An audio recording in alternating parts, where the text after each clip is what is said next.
Good afternoon, everybody. I'm Jane Turvey, the Community Services Coordinator at the Aurelia Public Library. Thank you for joining us today. Author Peter Jennings has spoken in person at the library twice before to capacity audiences. Once for his book, Shark Assault, An Amazing Story of Survival, along with Nicole Moore, who had actually survived that assault, and also for his book, Why Being Happy Matters. Both were incredibly inspiring presentations. He is the author of 8 books with more on the way. So this time, Peter comes to us not in person, but via Zoom. I am excited for this presentation today about his newest book, Until I Smile at You, which I am currently reading. It's awesome. So as Daniel mentioned, we will be recording this presentation. We're going to share this with various retirement homes in the Aurelia area so that they can take advantage of this presentation as well. We are turning off your microphone, so if you haven't had it turned off yet, please do so, as well as your camera. And as Daniel mentioned, please hold your questions to the end and we will take care of those so that you can ask them directly either by chat or perhaps you can ask it yourself if you choose to. So could we please welcome Peter Jennings? I'll hand it over to you, Peter. Jane, thank you so much. Always a pleasure to see you and always a pleasure to be involved with the Aurelia Library. As you say, we have done presentations in the past, and it's, Zoom gives us the opportunity to connect, not in person, but hey, it's a good second way of doing so. Also delighted to know that apart from our live audience today, we will be reaching out to various seniors, retirement residences, and that's great to see all of you too.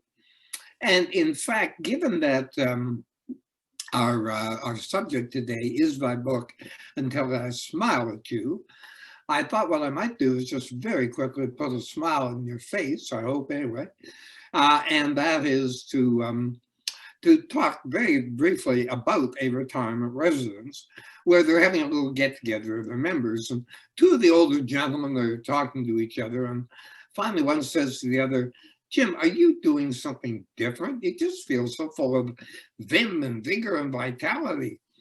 And the other guy says, "Well, yeah, as a matter of fact, my wife and I, we're seeing a new doctor. He's helping us with our memories. And when your memory's firing well, you just feel great about everything."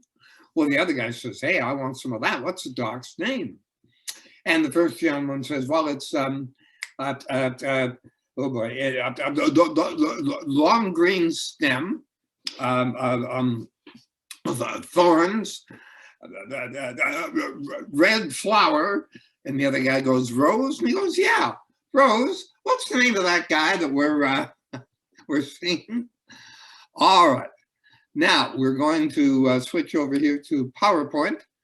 Let me just get this organized. So we'll take that from the top and there we go. So the name of the book is Until I Smile at You, How One Girl's Heartbreak Electrified Frank Sinatra's Fame.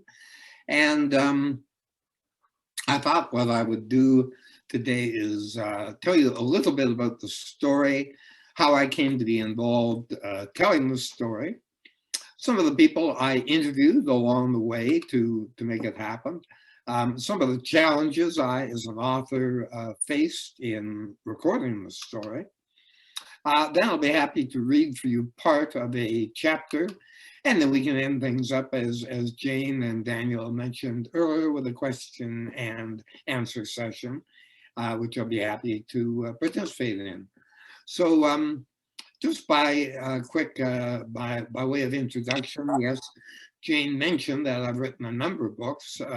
Shark Assault, my first one, was about Nicole Moore, a nurse from Orangeville, Ontario, who's very lucky to be alive. She was attacked twice by a bull shark in Mexico. She had her left arm amputated. She almost lost her left leg. And yet today she remains one of the most positive happy people I've ever met in my life. Being Happy Matters is basically a retooling of my former book, Why Being Happy Matters. Pardon me. And I've interviewed 37 people from around the world who talked to me about happiness and how to be happy in unhappy times. Marilyn Brooks, some of you ladies may recall, she was a fashionista in Canada, had a series of stores, and I had great fun putting together Marilyn's memoirs with her. For 140 Pounds tells a story, a true story, of Bert Mann, who was born Berthold Scherman in Austria. In 1939, Bert, a young Jewish lad, walked all the way through Austria, all the way through Germany at night, all the way through Holland, stowed away on an ocean liner, and made it up to England to escape Hitler's thugs. An amazing man. A book that my editor is working on now, and which we'll be publishing either next month or the month after, Pushing the Boundaries. I've interviewed 32 people from around the world to kind of think outside the box. People like Nick Wallenda. I spent a fascinating afternoon with Nick in Florida. He's the guy who crossed Niagara Falls on a tightrope and said he's never felt fear in his life. Then, Until I Smile at You, which we're going to be talking about today. And I've actually done my first kids book after learning how to do that. It's called Ruth's Wonderful Song. And it is based on the story of Ruth Lowe, who we'll be talking about, but put into the guise of a kids book, and it's trying to sell really well. And then the book I'm working on right now, which will be ready for either the end of this year, beginning of next year, Icons. I'm interviewing a series of sons and daughters from around the world who have been brought up by famous parents to talk about how that works. So that's who I am. And the other thing I'd like to do, if I may, is to share with you some of the accolades that the book has been receiving. We have a great story well told. I'm going to put my glasses on so I can read these. You're able to capture a wonderful profile of a really neat and interesting person, and the way you tell the story enriches the narrative. It's riveting. There's not a dull phrase in this book. Having the experts talk about Ruth's music really puts it in perspective. Another reader writes, hats off to you for bringing her story to life and giving her the credit she deserves today. Wonderfully written, very well written. You cause me to laugh out loud in parts and tear up in others. You've written from your heart and your love of music. And my friend Ted Barris has written to me a story that delivers triumph. As usual, you've taken this on a compelling journey, and I truly enjoyed my time reading this. It's as if Jennings has convened a dinner party in Ruth's honor, and everybody shows up to offer a take on the great landmark, Great American Songbook too. And then the noted author, James Kaplan, who I interviewed for the book, he's written the two definitive biographies of Frank Sinatra, Frank the Voice, and Sinatra the Chairman. And he has this to say about Ruth Lowe and Until I Smile at You. The woman who arguably bookended Frank Sinatra's career richly deserved the biography, and in Until I Smile at You, Peter Jennings gives Lowe the one she deserved. A modestly detailed and affectionate life of a great woman and an important artist. Pardon me. All right. So what is this story all about? Well, it's the afternoon of May 23rd, 1940. Band leader Tommy Dorsey is entering the RCA recording studio at the 30 Rock in New York City. He's ready to make what he calls a record of distinction. Dorsey's one tough taskmaster. Standing 5'10", ramrod straight, impeccably dressed, he looks more like a math teacher than a popular band leader. And man, can he play that trombone. Wow. On this fine spring day, the man who runs what they call the General Motors of the band business has chosen to do battle with a certain song by using a stripped down unit from his normal 20-member orchestra. He calls them the sentimentalists. Now, Dorsey had actually tried recording this song, I'll Never Smile Again, a month earlier, but he didn't enjoy much success and abandoned the effort. But today, he's going to be doing it a little differently. He's going to let his saxophone player, Fred Stultz, do the arrangement. And they're going to keep it simple and classy. They're going to slow it down, way down. And the other thing he's decided to do is put the spotlight on his new boy singer, the skinny, big-eared Italian-American kid with a hot, seductive voice that trembles, Frankie Sinatra. Dorsey calls for attention. He scans his ensemble carefully in the studio from behind those little round glasses that frame the master's cold eyes. He nods to Fred Stultz, and they begin making music and making history. Dorsey and Sinatra nail I'll Never Smile Again in short order. The song moves at a dreamy, slow tempo, starting simply with Joe Bushkin's Solitary Celesta, delicate, graceful, making the record pensive. And then the 5-part harmony of the Pied Pipers with Sinatra join the party. They sing the first stanza and a half. I'll never smile again until I smile at you. I'll never laugh again. Then Sinatra takes over alone. What good would it do? His voice quavers in that way that will come to drive the Bobby Soxers wild. Sinatra sings with such passion, such precision, exhibiting the sorrow of the song, living it, yet never over the top. Dorsey, normally taciturn and tight-lipped, smiles, knowing that his sense of what makes a hit is operating in full gear. He's pleased that the attempt to record the tune from a month before has now been vanquished. I'll Never Smile Again is sent out to the judgment of the general public as Victor's 78 RPM record number 26628A. And hearts begin to flutter across the land and around the world. The Billboard responds by sending the song into orbit as their first #1 post on their chart. I'll Never Smile Again stays at the head of the pack for an amazing 12 weeks. It remains forever as Tommy Dorsey's biggest hit, and it is selected in 1958 as one of the best pop songs of all time. And for his contribution to that very first big #1 record, the magnanimous Dorsey gives his boy singer a bonus $25. Pardon me.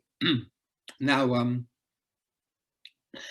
just how and why I'll Never Smile Again could become such a monster indelible hit that still resonates today, well, that is a story in itself. And amazingly, no one's been privy to that tale until about the songwriter Ruth Lowe. Until now, I was personally selected by her family to write the new book, Until I Smile at You.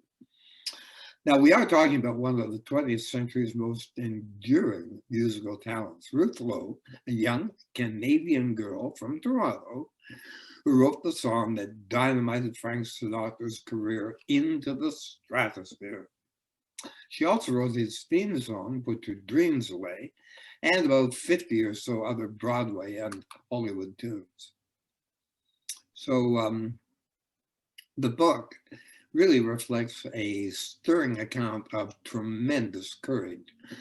Not only did Ruth overcome significant grief by writing a song that launched Sinatra's career, She'd already managed to defeat roadblocks that threatened the joy in her own life. Her beloved father had died amidst rumors of suicide when she was just a teenager. To bring money into the surviving family, which were her ailing mother and her younger sister, Ruth had to quit school and go to work as a pianist in a music store. This then led to 3 years on the road across North America with the Ina Ray Hutton all-female band called, wait for it, I love this, the Melodiers. And that resulted from a chance fill-in for an ailing band member. And so off Ruth went with the Ina Ray Hutton band across the country for 3 years, sending back money to her mother and sister from the road as she went. And by the way, for those of you who've seen the marvelous Billy Wilder movie, Some Like It Hot, with Jack Lemmon and Tony Curtis and Marilyn Monroe, the band in that movie is modeled after Ina Ray Hutton's Melodiers. So the Fates, however, were not done with Ruth Lowe. After meeting a handsome song plugger named Harold Cohen in Chicago, she married him. And the two of them settled down, ready to live a blissful life. However, sadly, Harold died very suddenly in their first year of marriage, leaving Ruth devastated and a grief-stricken widow at age 23. She returned to Toronto, where she broke down barriers as she struggled for self-realization. She had to adopt a fearless attitude by overcoming challenges that might otherwise have broken her soul. But one night, she poured her heart into writing that amazing song, I'll Never Smile Again. It would go on to be recorded by more than 150 people worldwide. And as I recount in the book, she managed to get the song to Tommy Dorsey, and the rest, of course, is history. Now, Dorsey was a smart man. He knew a good thing when he saw it, and so he moved Ruth down to New York for 3 years, where she became a celebrity. Eventually, she would return to Toronto. She married a financier by the name of Matt Sandler. They had a family of 2 boys. They led a wonderfully fulfilled life, but sadly, Ruth died in January 1981, way too early at the age of 66. Now, how did I get selected to write the story of Ruth Lowe's life? People ask me that all the time. Well, I met Ruth's son, Tom Sandler, or Tommy Sandler, because his wife named, or his mother rather, named him after Tommy Dorsey. I was producing a fundraising event for a healthcare center in the village where I lived at the time. And somebody said, well, you ought to speak to Tom Sandler about this. I had no idea that Ruth had kids. So it was on the 100th anniversary of the birth of Frank Sinatra. And we were going to use that as our theme in this show. And Tommy and I met, we hit it off, so I got him to come and speak about his mom's songwriting talents. Tommy is a singer, so I actually got him to sing I'll Never Smile Again, which he had never done before. I really had to work on him to do that. He got the only standing ovation of the evening. There was not a dry eye in the house. Pardon me. Now, later that night, everybody that participated, all the band members and whatnot, were all back at my place celebrating our success in delivering a full house and raising even more cash than we'd anticipated. Tommy comes up to me and says, Peter, you're writing the book. I went, the book? What book are you talking about, Tommy? He said, I wanted Mom's story to be told for a long time, but I could never find the right author. Now I have. And he said to me, you're a fine writer, you know Mom's music, you understand the music of that time and generation. You're writing the book. Well, it was a writer's dream. How could I say no? So it took like 2 seconds. I said, Tommy, if you're serious, I'm on. And I wrote the book. Tom introduced me to a number of relatives and friends and associates of his mom's, who I was able to interview to get the details of Ruth Lowe's amazing story. Principal among these was Muriel Cohen, Ruth's younger sister, known as Mickey to her friends. She was 96 years of age when I interviewed her, fond of information, sharp as a tack. Sadly, Mickey died last year in their 100th year, but I spent time with her and got the full story, and what a marvelous keepsake that was. Now, people ask me if I had any challenges in writing this book.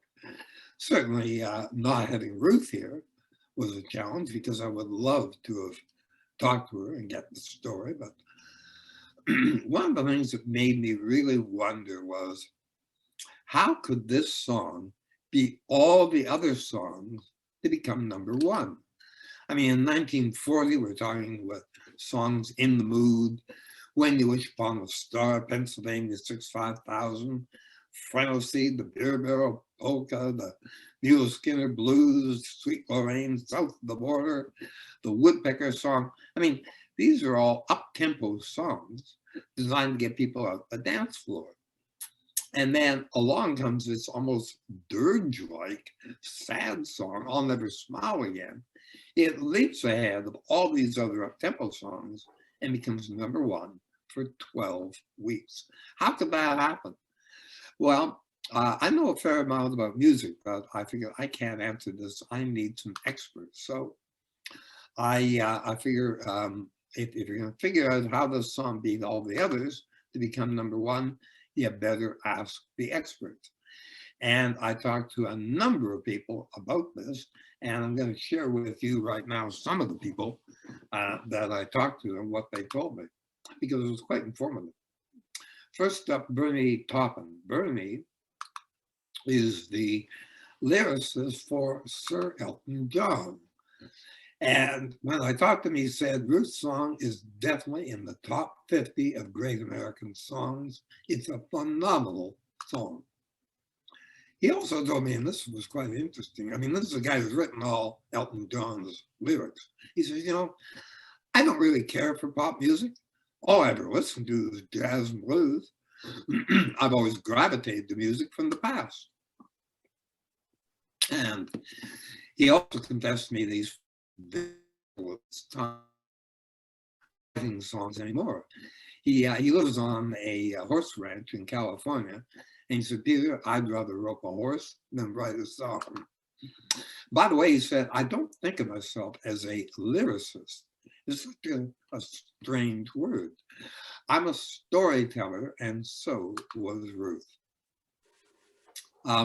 He said, you know what, here's something I find really interesting about Ruth Lowe's 2 most significant songs with Sinatra. One started his career and the other ended it. I mean, Put Your Dreams Away was the last song played at his funeral.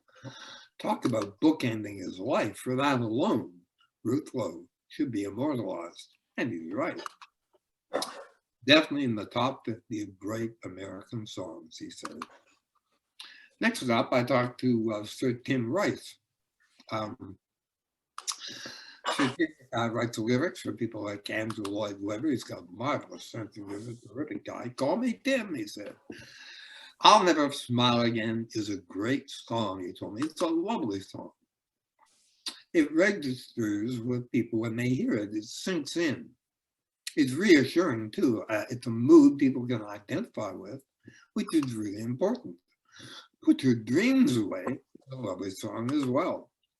She was a very, very talented lady.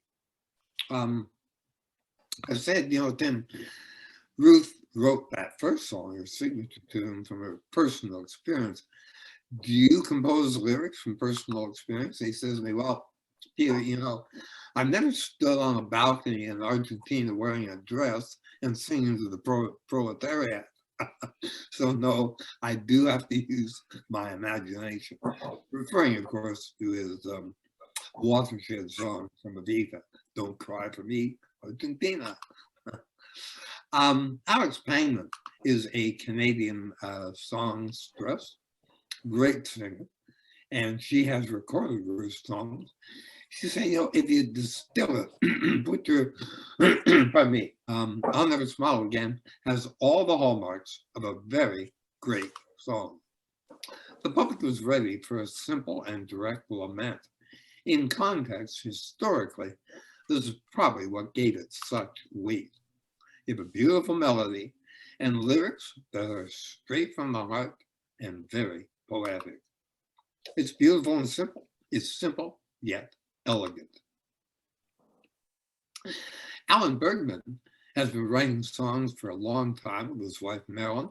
He writes songs for Barbra Streisand and Frank Sinatra. And I said to Alan, do you think I'll Never Smile Again, would you call it a great song? And he said, well, great is overused. So I'll say it's a good song.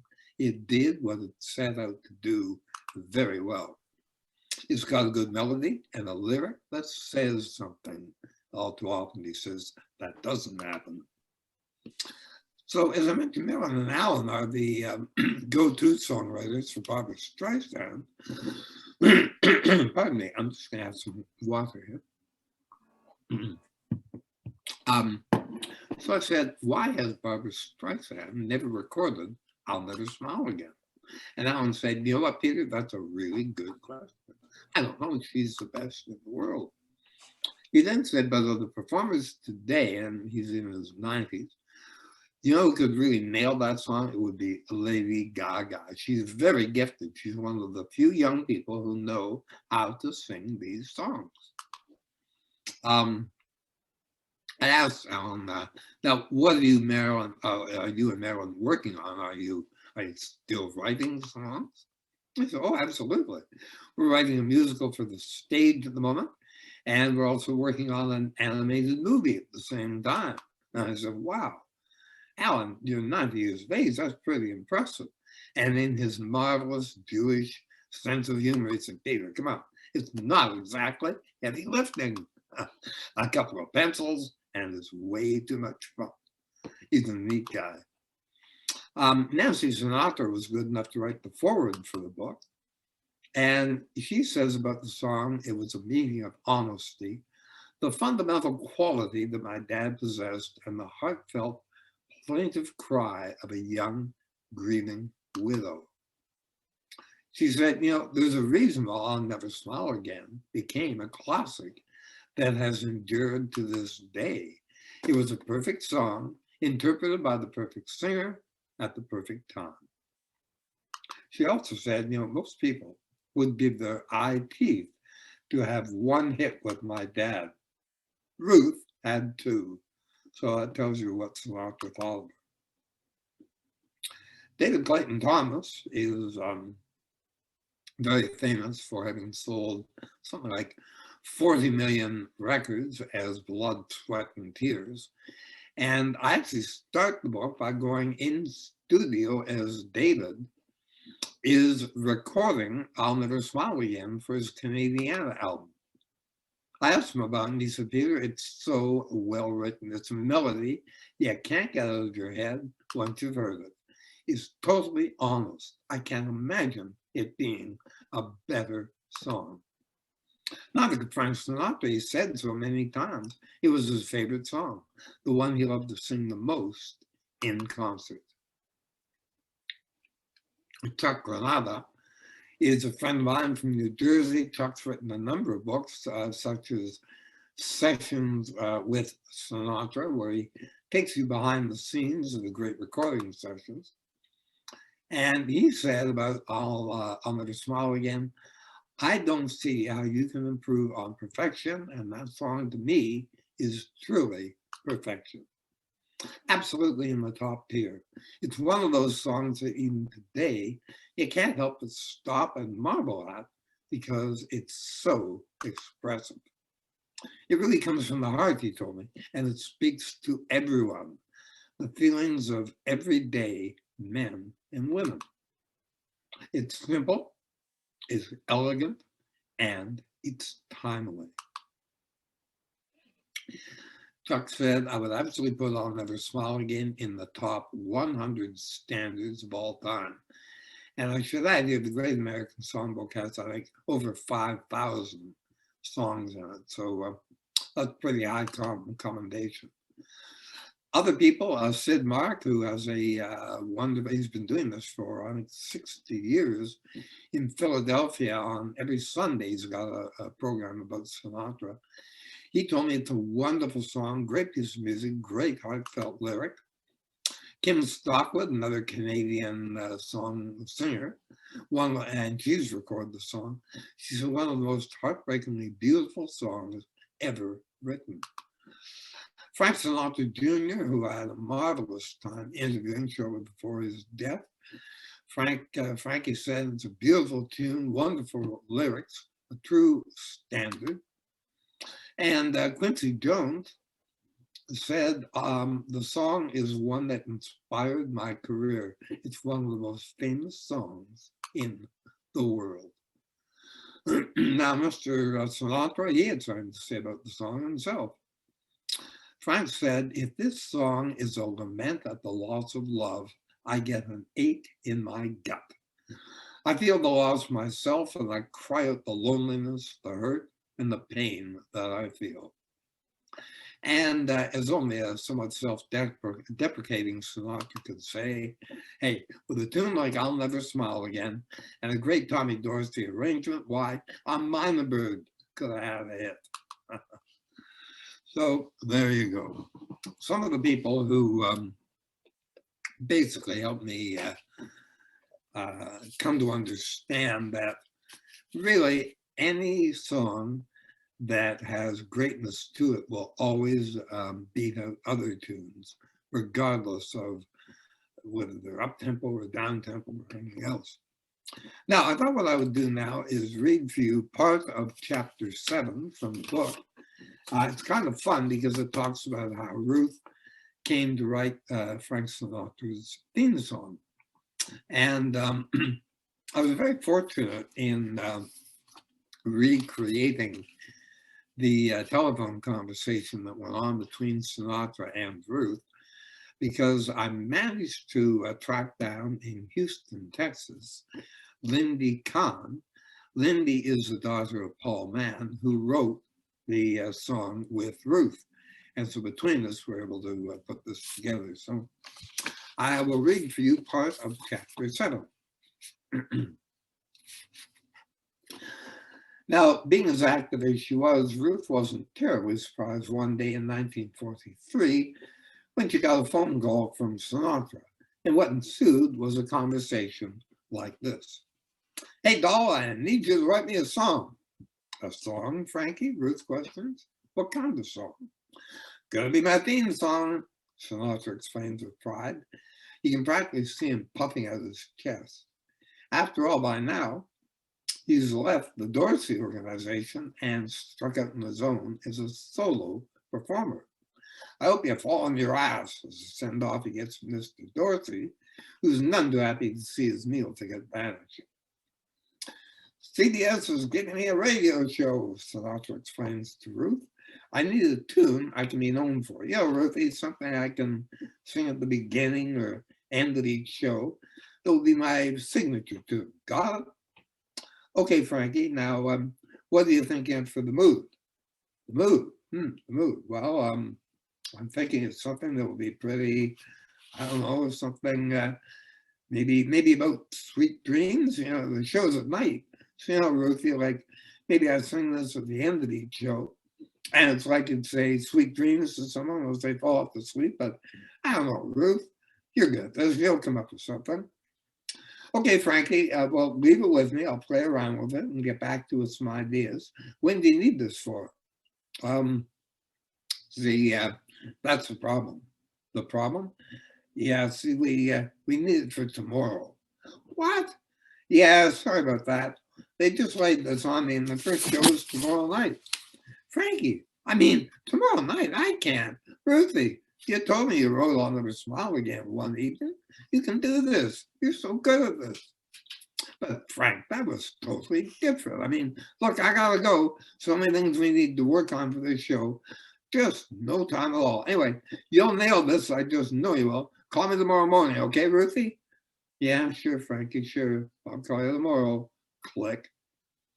Well, truth be told, Ruth had created her signature tune, I'll Never Smile Again, in an evening. But as she tried to explain to the irrepressible Sinatra, that was different.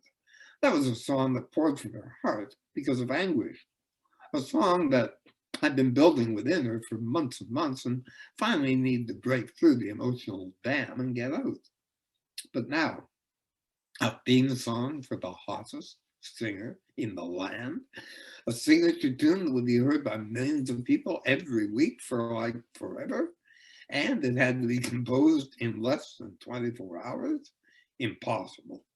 Unless, with the clock ticking, it's definitely a time for plan B. So Ruth places a call to two songwriting buddies, Paul Mann and Stefan Weiss. Now these lads have been collaborating on creating lovely hits like They Say and Angel in Disguise, as well as novelty tunes such as the Woodchuck song, which of course features that ebullient lyric, how much wood could a woodchuck chuck if a woodchuck could chuck wood? So she says, you guys got a tune lying around you're not doing anything with? And there's laughter. Hey, Ruthie, good to hear from you. Now, what kind of a question is that? What do you mean, do I have a tune lying around? Ruth explains the predicament she's facing. And she knows that these two guys are always batting out melodies and sometimes adding lyrics, trying to peddle new tunes.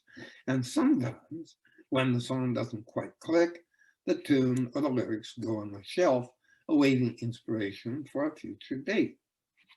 Now, Ruth just hopes today's shelf might feature a lovely tune, looking for words, one that would do as a theme song for the most in-demand vocalist in the country, by tomorrow.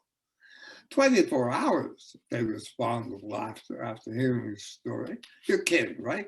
Frankie Sinatra needs his theme song by tomorrow, but Ruth tells him it's no joke. Now, as chance would have it, it turns out the boys do have a tune they've been playing with. It's not fully finished, mind you, but it's partway there. Meanwhile, the clock is ticking and Ruth Lowe needs a song, a big song. Paul moves to the piano while Stefan holds the phone over the soundboard. He bangs out the gist of a tune, one they've been playing around with. And when done, he feels the need to make excuses. I mean, Ruth, it's not finished. I don't know, there could be something there. I like it, Ruth gushes. She's feeling somewhat pleased with herself that she's made the right phone call. You know what, guys? I've got some words I've been throwing around for a song, she tells them. Can't really finish naming, but they might work with that melody. Well, the three of them agree that with the partially finished tune the boys have at hand, and with Ruth's lyrics partway there, they might just have a fighting chance to pull a rabbit from the hat. A sleepless night transpires. At the crack of dawn, Ruth Lowe's singing, put your dreams away for another day, and I will take its place in your heart. Wishing on a star never got too far, and so it's time to make a new start. It's a slow-tempo romantic ballad with Ruth's dreamlike lyrics reminding listeners they'll find love wherever it's offered. Before noon, they've wrapped it up and she places the call to Sinatra. Frankie, listen to this, Ruth says earnestly, as she places the phone on the piano and begins to play and sing the song that will serve as his signature tune for 25 years, the ballad that will be the last song played at his funeral in 1998. She finishes and waits breathlessly for the verdict. Ruthie, Sinatra intones, yes, Frank, she says, he hates what she thinks. I love it. Play it again, he says. It's great. I knew you'd come through. The smile overtaking a nervous face signals to the boys we did it. And for the second time in her short life, Ruth Lowe has joined her star to that of the biggest talent in the land. Okay, I'll stop there, but that's part of chapter 7. It's kind of a fun story about how a song came into being. In the book, I should point out that we feature over 50 rare, never seen before photographs that come from Tom Sandler's vault. And I mentioned earlier, I've written a kid's book, which is now starting to do very well. Kids seem to really like it because it's based on a true story. It's called Ruth's Wonderful Song, a story for kids, and you can learn more about it at thewonderfulsong.com. We're also doing an audiobook. Tommy Sandler is recording the audiobook. I'm editing it. We're almost done. This is a growing field, I gather. People like listening in their cars to audiobooks. So we will have that out probably in the next 2 weeks. The book, Until I Smile at You, is of course available at the Aurelia Library. It's available in bookstores, or if not, you can ask them to order it in. Or of course, you can order it at Amazon and Chapters, Barnes and Noble, etc. And we have it on our website for the book, which is untilismileatyou.com. Untilismileatyou.com. You can order the book there. And if you would like me to autograph it for you, I'm happy to do so. So with that being said, I think we'll go back to the shared screen here, and I would be happy to address any questions that people can write in, or if you want to fire up your microphone, happy to hear from you and talk away if there are any questions.